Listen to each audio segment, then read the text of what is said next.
سنطل على مرافق ذاكرة جديدة مع إعلامي ودبلوماسي كبير أثر كثيرا في الحياة الإعلامية والسياسية السورية، وهو سليل أسرة عريقة.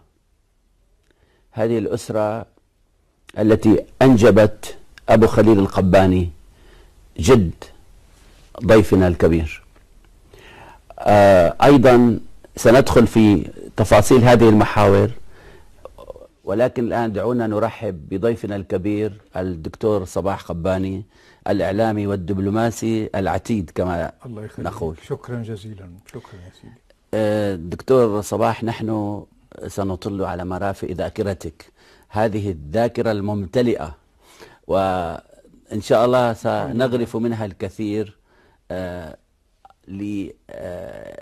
لنقدمك بالشكل المناسب للناس، لأنك حتى الآن أنت من الناس الذين يعملون بصمت، وهؤلاء الصامتون كثيرا ما يقدمون الكثير من الإبداعات التي لا يعرفها الكثير من الناس. أهلا بك دكتور صباح. أهلا وسهلا. دكتور صباح قباني من مواليد عام 1928، من أسرة عريقة كما قلنا. جدكم هو أبو خليل القباني، ووالدكم نتيجة نصيحة الجد بأن يكون هناك لكم تواجد بمصر ذهب توفيق قباني إلى مصر. ماذا فعل هناك في البداية؟ والله كما ذكرت، أولا شكرا على هذه المقدمة الجميلة، أرجو أن أستحقها. لا إن شاء الله يا سيدي. فتعرف دكتور طالب، جدنا أحمد أبو خليل القباني رائد كان في مجال الحركة المسرحية العربية. نعم. والمسرح الغنائي العربي الذي ابتدأوا من العدم. نعم.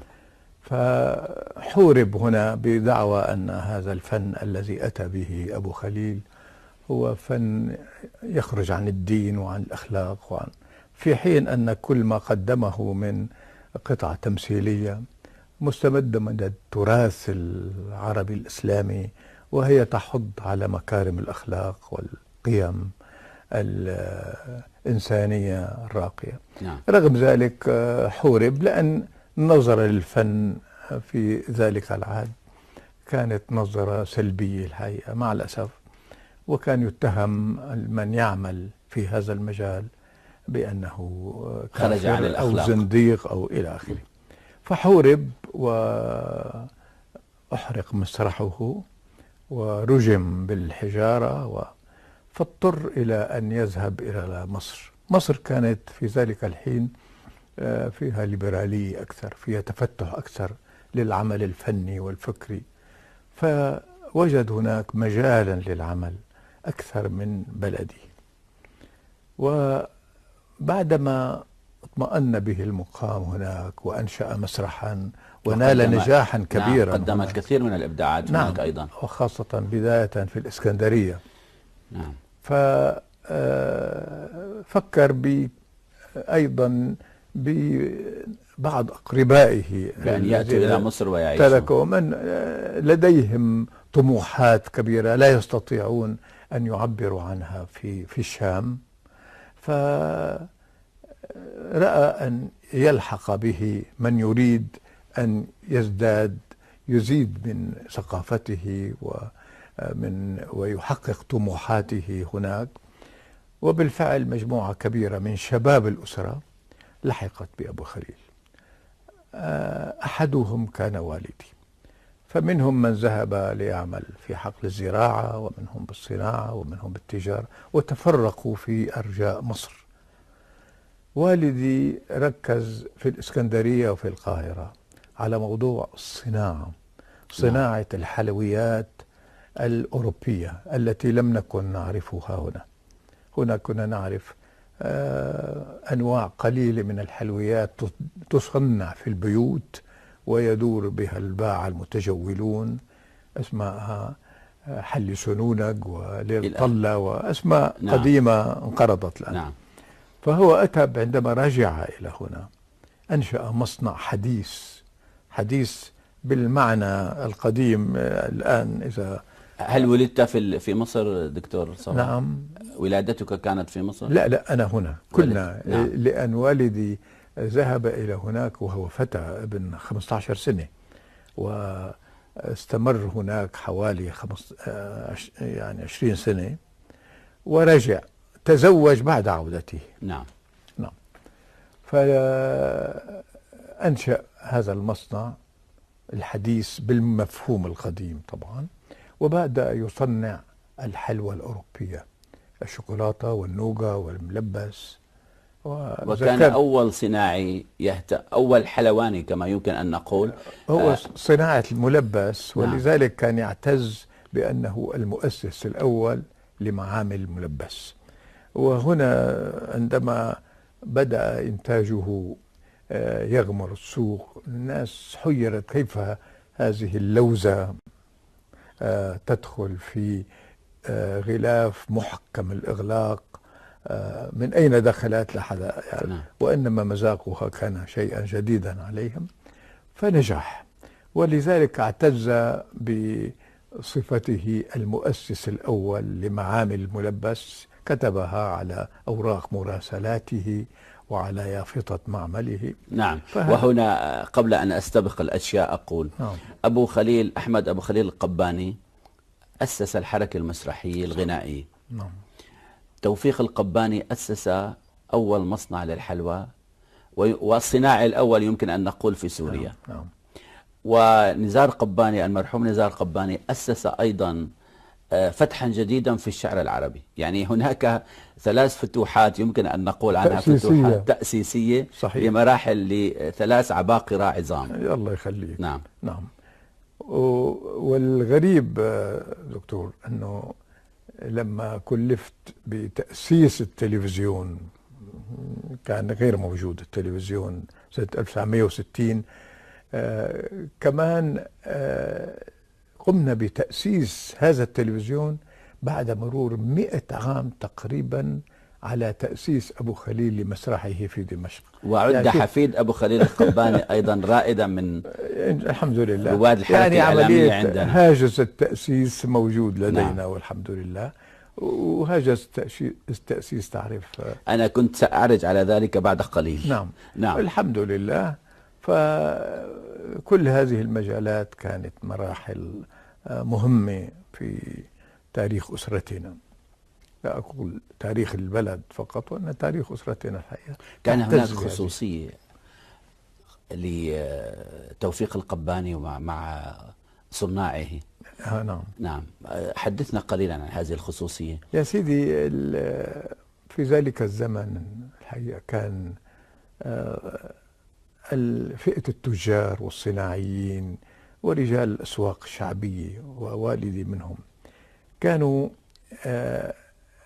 لديهم نوع من القيم الراقية الحقيقة، ليكون صاحب العمل جزء من هذا العمل، ويتعامل مع من يعملون لديه من عمال وأفراد، كان يتعامل معهم كأنهم أولاده. يدخل العامل ليتعلم المهنة، ولكن دائما والدي طريقة التعامل معه هي تعامل الوالد مع ولده. كذلك والدتي كانت تعتبر هؤلاء الذين أتوا إلى المعمل مثل أولادها. أول ما يدخل يرسله والدي إلى البيت. بيتنا كان قريب من المعمل، كنا في حي واحد، فوالدتي تقوم بتحميمه، بإعطائه ملابس نظيفة جيدة، من مقاسات اللي عند أولاد البركة، كان عندها 4 أولاد. وكانت وهي تحممه تفهمه أنه مقبل على تعلم صناعة أساسها النظافة. نعم، هذا كنت أن أصل نعم. إليه. أساسها النظافة، وعندما تنتهي من مهمتها هي التي كلفت بها يعود إلى المعمل ليبدأ عمله مهفهف الرائحة بعطر صابون الغار والملابس النظيفة، فهو يخالجه الإحساس وهو عائد المعمل أنه ليس مجرد عامل عند توفيق القباني، وإنما هو أحد أولاده. نعم. أحد أولاده. ولذلك كانوا يخلصون في عملهم، لأنهم يعرفون أن توفيق القباني كان اهتمامه الأول بهم، بمستقبلهم، بتعلمهم، حتى أنه كما ذكرت في الكتاب عندما يبلغون مبلغ الصبا والشباب يفكر أن يزوجهم. هؤلاء مثلا يريدون أن يستقلوا بعمل لأنفسهم، فيسألهم عن هواجسهم، عن أحلامهم. اللي بده يكمل في هذه الصناعة يساعده لفتح حانوت صغير أو معمل صغير، اللي بده يتوظف وظفه، لأن كان له صلات كثيرة مع الرسميين. نعم. بفعل عمله الوطني مع مجموعة كبيرة من السياسيين آنذاك خلال الانتداب الفرنسي، فكان قادرا أن يساعدهم في تحقيق أحلامهم، أحلام هؤلاء العمال. ولذلك قلت أنه في فترة من الفترات توالدت من معمل أبي معامل كثيرة وحوانيت كثيرة، وكانوا كلهم يقرون بفضله وبمحبته لهم. نعم. أريد أن أطل على توفيق القباني والحركة الوطنية. نعم. لأنها أيضا أسست لكم أنتم أولاده اتجاها خاصا بكم. هذا صحيح. ما علاقة التوفيق القباني بالحركة الوطنية في زمن الانتداب الفرنسي؟ يا سيدي، نتيجة لشعبية الوالد في البلد، هي وظف هذه الشعبية لخدمة العمل الوطني، عمل مقارعة الانتداب الفرنسي بمختلف الوسائل، نقول سلمية، لأن لم يكن عندنا جيش ولا أي شيء نقاوم به هذا المحتل، فكانوا يلجؤون إلى الإضرابات مثلا، الإضرابات والتظاهرات والاجتماعات السياسية ليقرروا كيف يتصرفون أمام إجراء معين قامت به سلطة الانتداب. مثلا الإضرابات كانت تبدأ من الأحياء الشعبية، من منطقتنا بالذات، منطقة مئذنة الشحم والشاغور والقيمرية. هؤلاء رجال الأحياء كانوا فعلا عندهم نزعة وطنية راقية، وكان والدي بمثابة زعيم لهؤلاء، فهو يستطيع أن يحرك الإضرابات. فمتى ما أطلق إشارة الإضراب تجد أن الأسواق كلها أغلقت. نعم. وهذه الإضرابات كانت فعلا تزعج سلطة الانتداب، إزعاج كبير. في أحد إضرابات استمر 60 يوم، هزت البلد الحقيقة. نعم. وحاول المندوب السامي وقتها أنه يساير الناس ويسترضيهم، فبالطبع الحقيقة نجح الإضراب نجاح كبير. وهكذا. والاجتماعات الوطنية كانت تعقد في دارنا، الوطنيين، الكتلة الوطنية وأقرانهم من اللبنانيين الذين أيضا كانوا يحاربون الانتداب في لبنان، والتجار والصناعيين والمثقفين، كلهم كانوا يجتمعون في دارنا الواسعة ويتخذون القرارات المناسبة لمجابهة قرار ما أو إجراء ما اتخذته السلطة الفرنسية. فهذه الإمكانية عند الوالد أن يوظف شعبيته لخدمة العمل أفادت الحركة الوطنية كثيرا. وعندما ضاقت السلطات الفرنسية زرعا بهؤلاء الذين يحركون الإضرابات في الأحياء والسياسيين بدأت تعتقلهم، واعتقلت والدي في صباح مبكر من سنة 1939. نعم. وأرسلته إلى تدمر لإذلاله وتكسير الحجارة وتعزيل المجاري إلى آخره.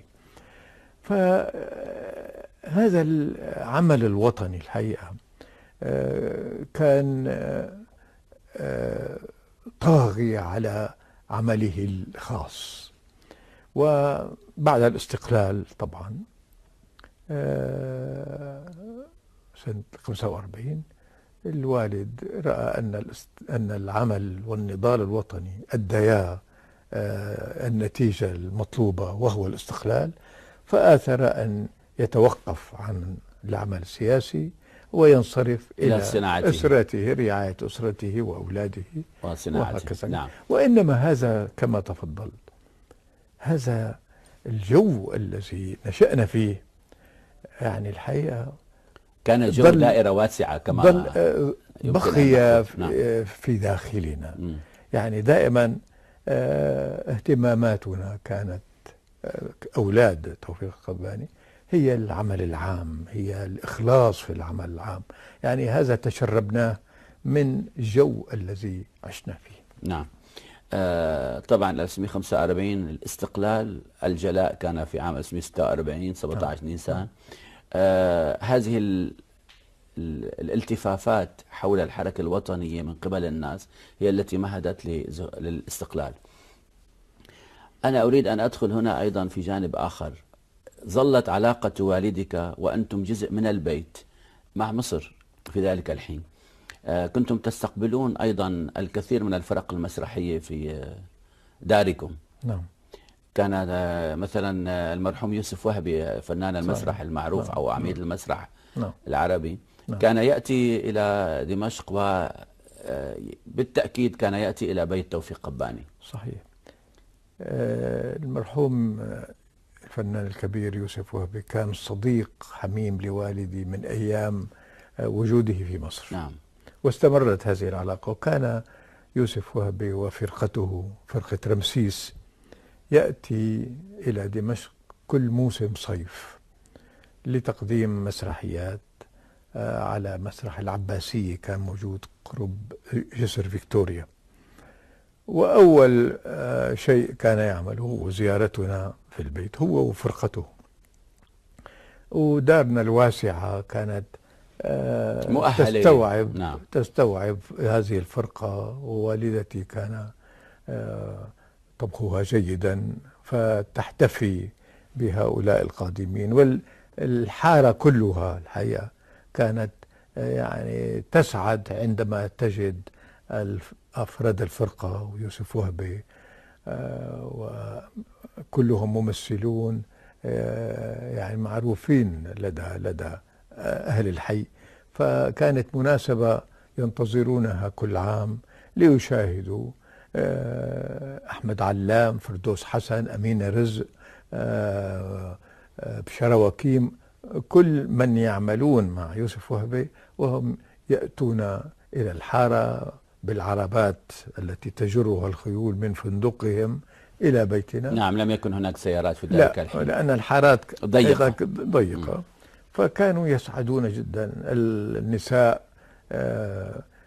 يطلن من النوافذ البيوت، الرجال والأطفال يقفون على مشهد بانورامي جميل. نعم. كان يعني كما ذكرت بمثابة عرس تعيشه الحارة فترة وصول هؤلاء الممثلين.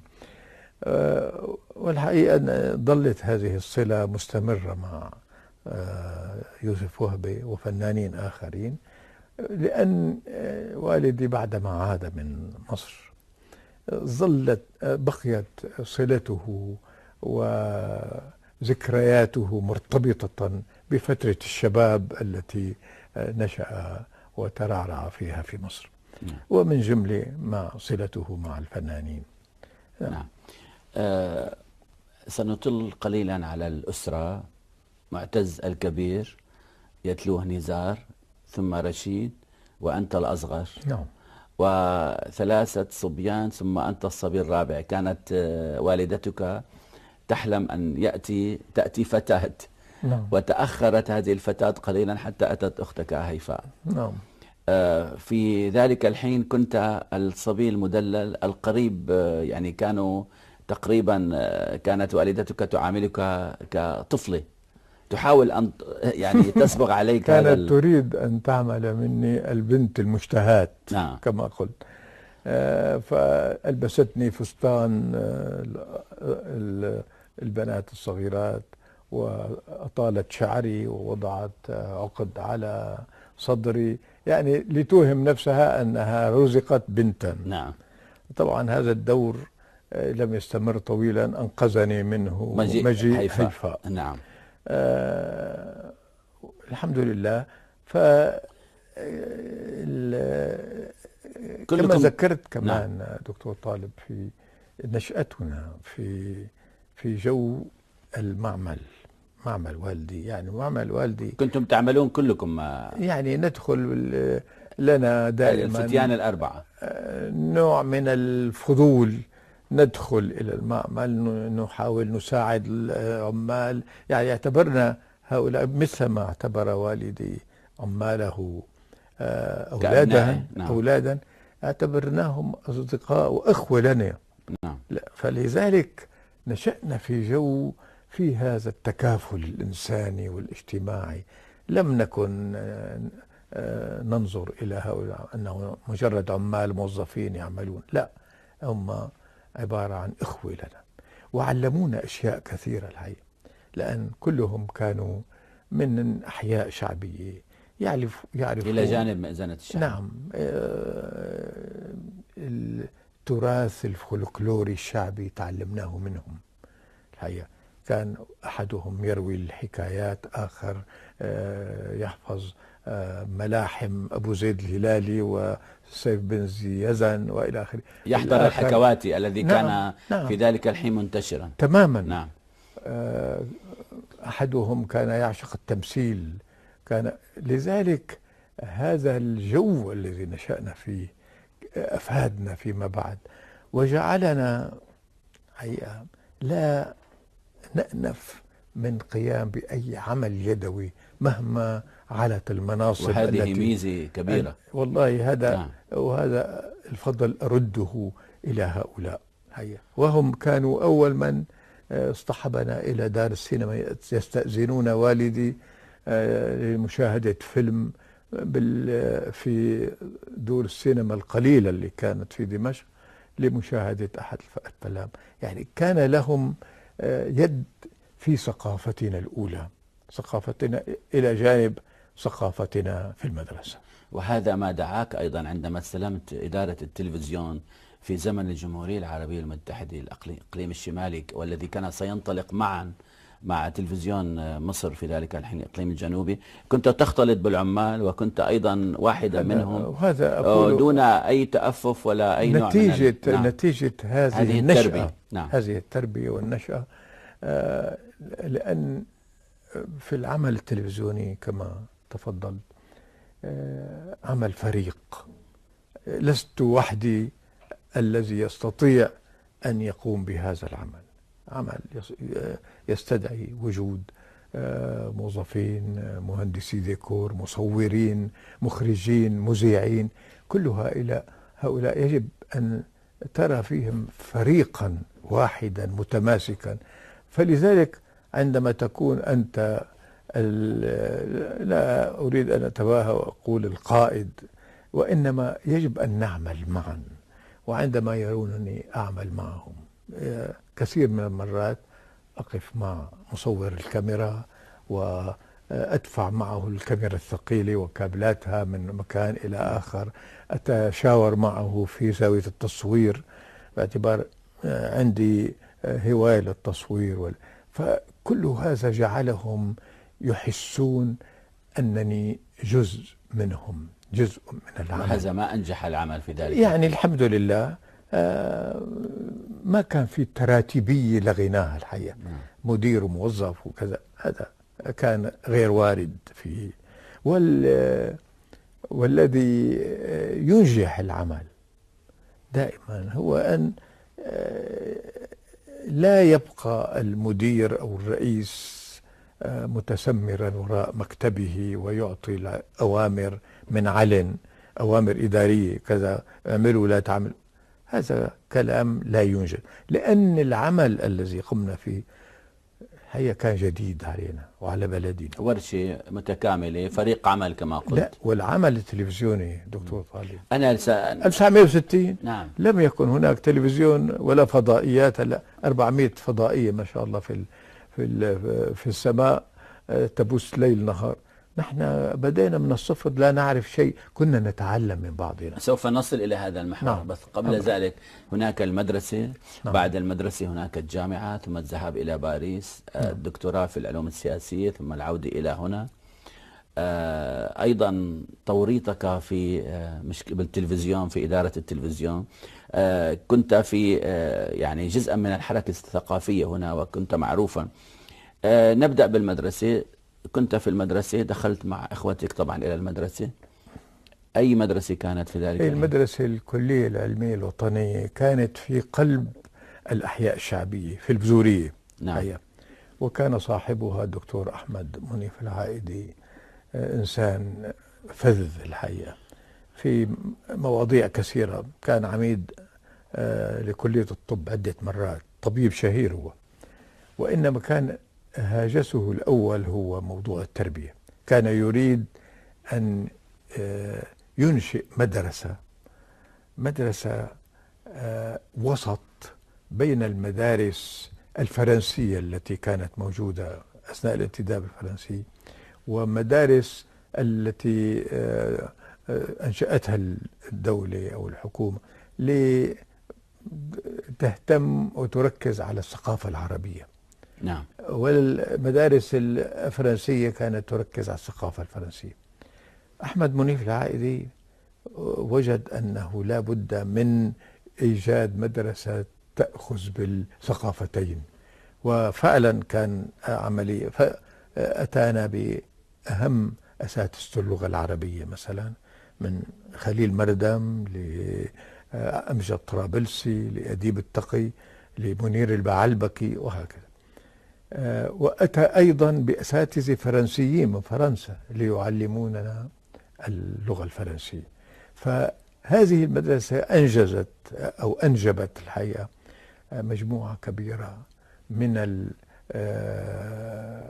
الذين تبوأوا مناصب كبيرة في الدولة، من محامين وقضاة وموظفين ودبلوماسيين بكل شرائح المجتمع كانوا الناجحين. نعم. وهذا فضل أرده إلى هذا الرجل الفذ الحقيقة. خاصة بالنسبة للمدرسين الذين كانوا يولونكم الكثير من الرعاية والاهتمام. نعم. وكنتم نعم. جزءا أيضا من ثقافة واعدة في ذلك الحين. صحيح صحيح. وهذا كله لمسنا أثره فيما بعد. يعني حيثما ذهبنا كانت هذه الثقافة المدرسية الأولى التي هي الأساس فعلا كانت المعين الأول لنا لاقتحام أي عمل عام أو أي عمل خاص قمنا به فيما بعد. نعم. نأتي إلى بعد مرحلة المدرسة إلى الجامعة. كنت ترغب في دراسة شيء آخر؟ الواقع أنا يعني كان دائما عندي نزعة فنية. أحب أن أكون عندما تخرجت من المدرسة الثانوية وأخذت نلت شهادة كنت رساما وكنت مصورا أيضا بارعا؟ لا، قبل التصوير كنت رسام. أرغب أن أكون رساما. نعم. أو نحاتا. ولكن في ذلك الوقت في 46 عندما نلت شهادة البكالوريا لم يكن هناك لدينا كليات لتدريس الفنون، فكان أمامي إما الطب أو الحقوق واضطررت أن ألتحق بكلية الطب نزولا عند رغبة الوالدة. كانت تحلم بأن أحد أولادها يحمل لقب دكتور دكتور في الطب. دائما الوالدة هي عندها شهية معينة تطبقها علي. أنت آخر الأبناء، آخر بدها الصبيان. بنت تعمل مني نعم. بنتا، تريد طبيبا تريد أن تعمل مني طبيبا، نعم. وهكذا. فدخلت كلية الطب يعني على غير رغبة حقيقية. لم تمضي أسابيع إلا وجدت أخي الأكبر رشيد يدخل إلى قاعة الدرس، حيث كنت أدرس العلوم والتشريح والكيمياء، وهي كلها مواد صعبة علي. ويصطحبك. فأخذني، طلب من الأستاذ أن استأذن منه أن أخرج معه. اصطحبني. قلت له أنا خشيت أن يكون قد حدث مكروه في البيت ليقتحم على الأستاذ درسه. قال لا تخشى شيئا، جئت بس لأخبرك بأنني سجلتك في كلية الحقوق. غير مصيري يعني. وقال لي الأسباب التي دعته إلى أن يتخذ هذا القرار بدون استشارتي. قال لي أنت تنكب على الدراسة بطريقة مرضية. فعلا أنا متى ما جلست لأهيئ امتحاناتي كنت أستغرق فيها وأنسى الدنيا كلها. نعم. قال لي هذا ستدرس 7 سنوات طب، فالأحسن أن. قلت له الوالدة ناطرة تصير طبيب. قال لي كلمتها وقلت لها إذا تريدين أن تخسري ابنك صباح فاتركيه يدرس طب.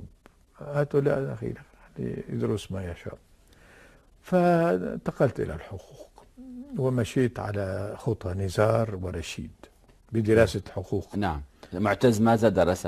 درس عمل رجل أعمال حقيقة. يعني أنهى التحق البكالوريا بالوالد ومشي على خطى الوالد. نعم. نعم. وبعد دخولي إلى كلية الحقوق صار عندي مجال حقيقة أهتم بالأمور الثقافية والفنية، وكانت الجمعيات الفنية والثقافية في بداياتها نشيطة، فكنت أشارك في أعمالها. وهنا تعرفت على المرحوم الشاعر سليم الزركلي. كان موظفا كبيرا في رئاسة مجلس وزراء، وانتدب ليكون مديرا للإذاعة. نعم. في أحد المعارض كنا نتجول ونتكلم بأمور ثقافية وفنية، ووجد لدي اهتماما بالفن الإذاعي. لماذا لا تأتي إلينا؟ وذهبت. في الإذاعة شباب يدرسون مثلك في الجامعة، ولكنهم في أوقات فراغهم يعملون مذيعين لدينا، فما رأيك لو تنضم إليهم؟ فرحبت طبعا، بس بشرط أن لا أنال أجرا، هواية، لا أريد أجرا لقاء هذا العمل. فقبل. وبعده جاء الصديق المرحوم الأستاذ فؤاد شايب، فقال لي لننسى حكاية الهواية، يريد مني أن تحترف، أهتم بالعمل 100%. أصدر قرار بتعييني مذيع. أول عمل عام أستلمه هو مذيع في إذاعة دمشق. فمن هنا بدأت صلتي بالإعلام. نعم. أنهيت الحقوق؟ وكنت بنفس الوقت كما ذكرت تعمل في الإذاعة؟ أعمل مذيعا. ويوم نلت شهادة الحقوق 49 كان مدير الجديد المرحوم أحمد عسي، كان عين قبل 4-5 أيام من نيلي لشهادة الحقوق، لا أعرفه. دخلت عليه وقلت له جئت لأسلم عليك وأودعك، فدهش من تداخل السلام بالوداع. نعم. قلت له قصتي أنني عملت مذيعا خلال الفترة وأنا أدرس حقوق، وقراري هو من البداية أن أترك متى نلت الشهادة أن أذهب إلى باريس لاستكمال دراستي والحصول على الدكتوراه في الحقوق الدولية. حاول أن يثنيني عن هذا القرار وأنه لديه أحلام واسعة لتطوير الإذاعة. الإذاعة كانت متواضعة جدا، يعني لا تغطي إلا جزء يسير من الوطن، من سوريا، وإمكانياتها قليلة، وإنما طموحات أحمد عسي كانت كبيرة جدا. فاعتذرت وقلت أن قراري اتخذ، وحجزت مكان في الباخرة التي ستأخذني إلى فرنسا، فنزل عند رغبتي ووقع استقالتي وذهبت إلى باريس. في باريس طبعا درست في باريس درست الدكتوراه كلية هنا، حقوق، وتعرفت على العديد من الناس. نعم. وكان اهتماماتي الحقيقة، باريس كانت بعد الحرب العالمية الثانية تغلي بالأفكار الجديدة الثقافية والفنية، يعني كل الاتجاهات الجديدة في الثقافة والفن والفلسفات الجديدة الوجودية، مثلا تبع بول سارتر وسيمون دي جان بول بوفوار. سارتر وسيمون دي بوفوار، نعم. هذا كلها أتت بعد الحرب، كأنما الحرب بالإضافة إلى أنها تخلق دمار وخراب، وإنما أنشأت تحرك أفكارا جديدة، تحرك الأرضية الثقافية، وتخلق تبدع مثل ما تفضلت أفكار جديدة.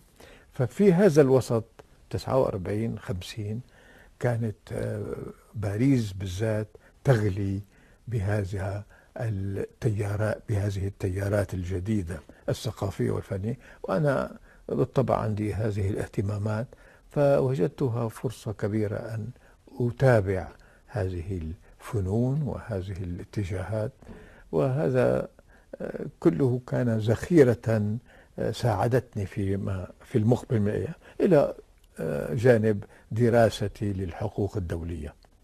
نعم. وعندما أنهيت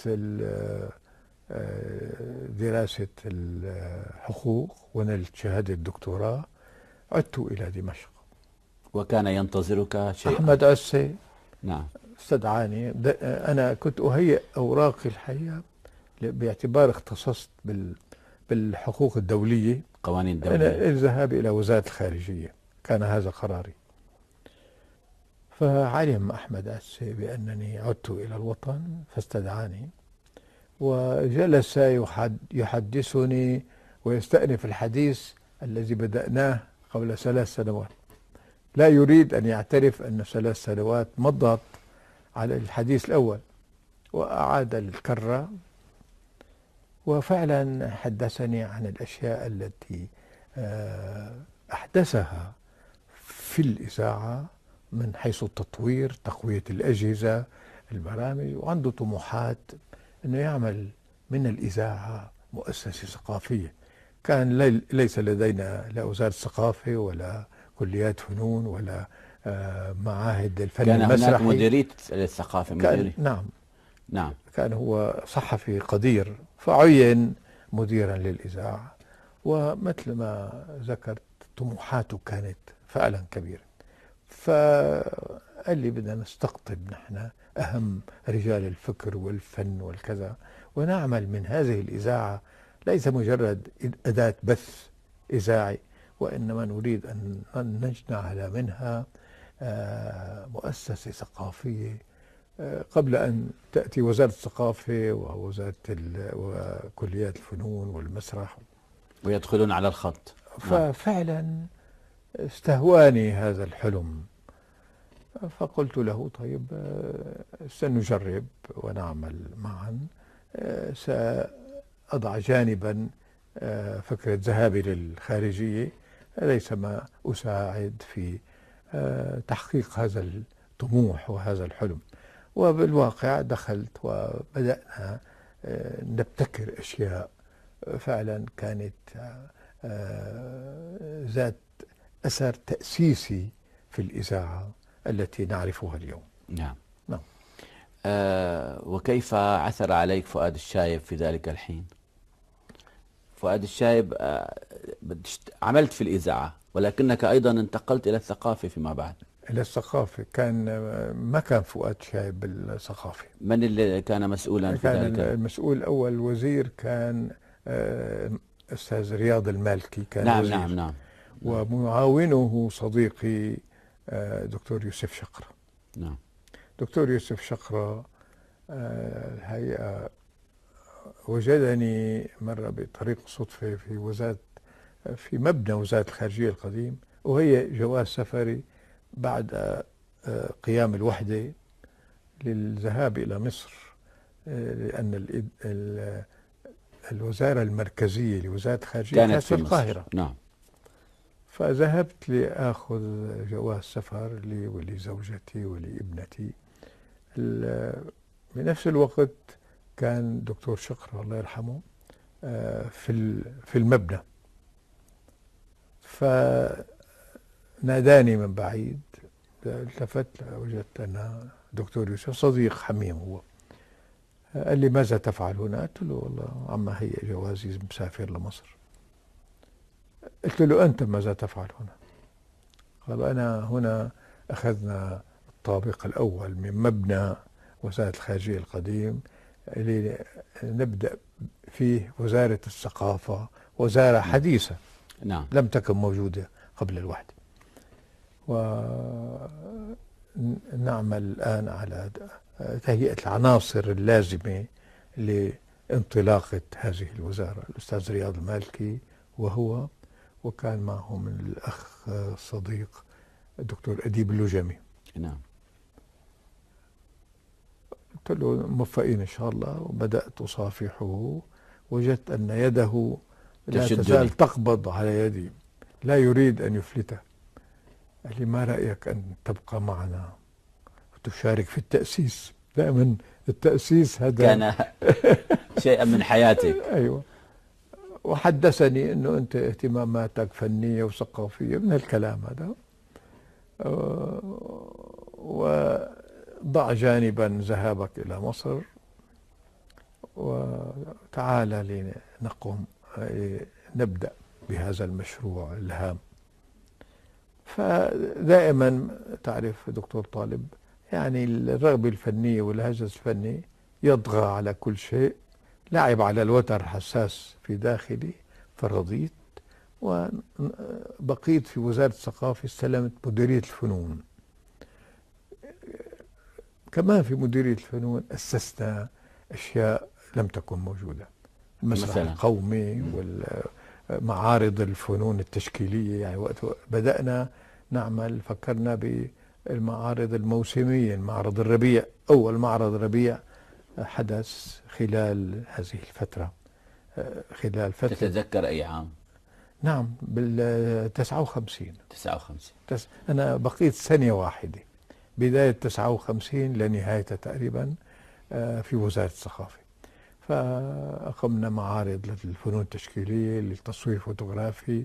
بدأنا نهتم بموضوع الفنون الشعبية وجمع التراث الشعبي من ملابس، من أغاني، من كل ذلك كان غير معهود في تلك الفترة. وحفظته أيضا لديك صور كثيرة حول ذلك. نعم الحمد لله. نعم. وكنت أنوي في تلك الفترة إنشاء فرقة للفنون الشعبية لتقدم الرقصات الشعبية والأدبكات ورقص السماح وكذا.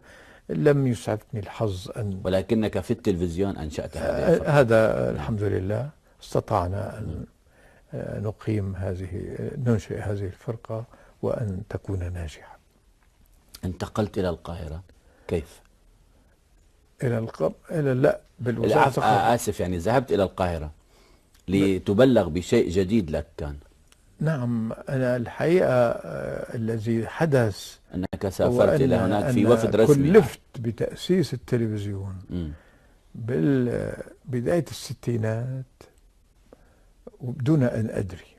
كنت أذهب وأتردد على القاهرة لمتابعة النشاطات الثقافية وعمل أشياء مماثلة لما هو موجود في القاهرة عندنا في وزارة الثقافة، من مؤسسات ثقافية، من مراكز للفن الشعبي، من أكاديميات للمسرح من كان وزير الثقافة في ذلك الحين في مصر؟ في دمشق كان مثل ما قلت أستاذ رياض المالكي.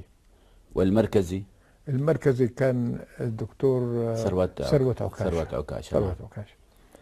وإنما المسؤول عن الإعلام حين ذاك عبد القادر حاتم. عبد القادر حاتم. نعم. فعندما عدت من القاهرة من إحدى زياراتي للقاهرة وصلت إلى منزلي، زوجتي تقول لي أن هاتفنا لم يهدأ رنينه خلال غيابك والمتكلمون كثر.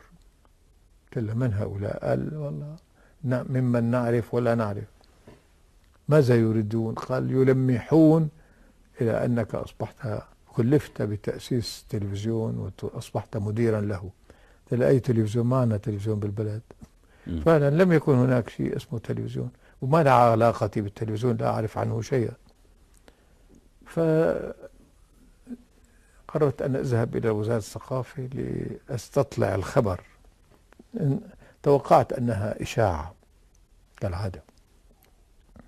دخلت على الصديق يوسف شقرة، وجدته ممتعضا قليلا. قال: يا ليتك أخبرتنا أنك ذاهب إلى التلفزيون. قلت له: أنا تلفزيون ليس عندي علم بأي شيء. فأقسمت له أنني لم، لأن اللي حدث دكتور طالب هو أنه تاريخ وجودي في القاهرة هو تاريخ إصدار القرار.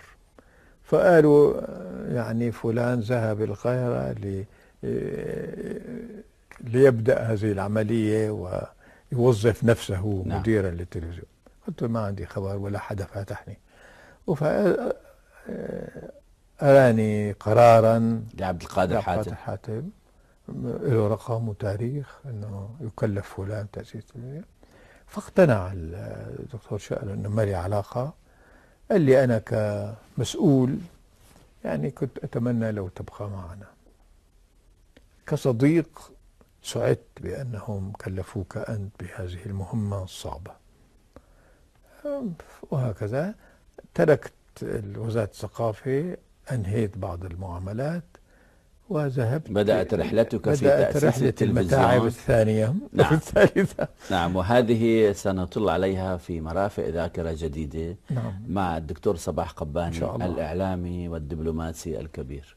إلى اللقاء مع مرافق ذاكرة جديدة مع ضيفنا الكبير الدكتور صباح قباني.